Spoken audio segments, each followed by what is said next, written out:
Plinth level क्या होता है, प्लिंथ लेवल की कितनी हाइट परमिटेड है बिल्डिंग कोड के हिसाब से, और इसको हम कैसे नापेंगे, ये सारा जानने के लिए इस वीडियो में हम आगे बढ़ते हैं कि plinth height permitted as per building code और फॉर एनी बिल्डिंग्स कितनी प्लिंथ हाइट कोड में बिल्डिंग कोड ने स्पेसिफाई किया हुआ है। CCEA civil construction and engineering academy में आपका स्वागत है।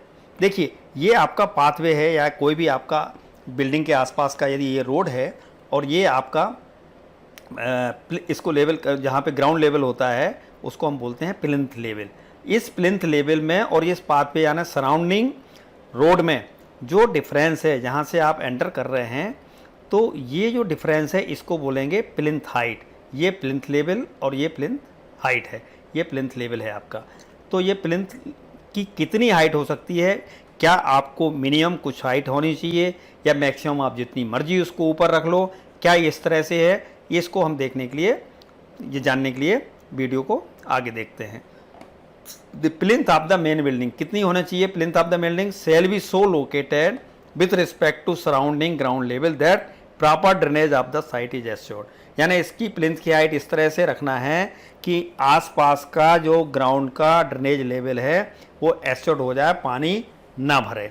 एक तो ये रिक्वायरमेंट है। दूसरा रिक्वायरमेंट क्या है, height of the plinth shall not be less than 450 metre.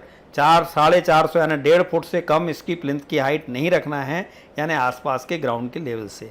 और नॉट मोर देन 1.5 मीटर। ऐसा भी नहीं है कि आप जो मर्जी उसको रख दो, तो 10 फुट रख लो, 8 फुट रख लो और उसमें एक स्टोरी बना लो और आप कहें कि साहब ये तो हमारा बेसमेंट। नहीं, इसको कोड बोलता है, बिल्डिंग कोड में ये स्पेसिफाइड है कि 1.5 मीटर यानी 5 फुट से ज़्यादा आपकी प्लिंथ की हाइट नहीं हो सकती है। Plinth of the court yard यानी आंगन जो ओपन एरिया होता है उसकी प्लिंथ की हाइट क्या हो जाएगी, सेल बी एटलीस्ट 150 mm यानी 6 इंच से above the level of the street. यानी आसपास की जो रोड है, स्ट्रीट है, उससे 150 या 6 इंचेस ऊंचा होना चाहिए। Where entry to plot has been taken and shall be satisfactory drain. इसको प्रॉपरली ड्रेनेज होना चाहिए और 150 mm या 6 इंच ऊपर होना चाहिए आसपास की गली से या जिसको स्ट्रीट बोलते हैं। In no case any part of the ramp या steps connecting building plinth to street road shall lie on road street road and obstruct traffic movement. क्या है कि कोई भी रैम्प या कोई भी सीढ़ी आपकी स्टेप्स जो बिल्डिंग को कनेक्ट हो रही हैं वो कहाँ पे नहीं बनेंगी, ना तो रोड पे बनेंगी जो आपका ट्रैफिक को ऑब्स्ट्रक्ट करें। यानी आपको अपने प्लाट के अंदर ही ये सब सीढ़ी और रैम्प बनाना है। हाउएवर द रैम्प और steps from the plot boundary to the entry of the house building if required shall be provided. लेकिन आपको यदि ज़रूरत है रैम्प की या स्टेप्स या सीढ़ी की तो आपको प्रोवाइड तो जरूर करना है, लेकिन कहाँ प्रोवाइड करना है, आपको अपने प्लाट के अंदर, ना कि रोड पे, ताकि ट्रैफिक ऑब्स्ट्रक्ट हो। The minimum slope of such ramp shall be 1:4। इस तरह के रैम्प का कम से कम स्लोप 1:4 हो, 1:5, 1:6 हो सकता है, लेकिन 1:3 नहीं हो सकता। कहने का मतलब ये है।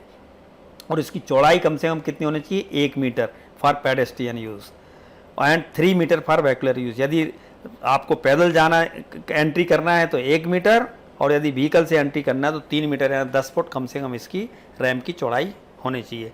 तो ये था आपका रैम्प और स्टेप्स के बारे में। Thank you very much.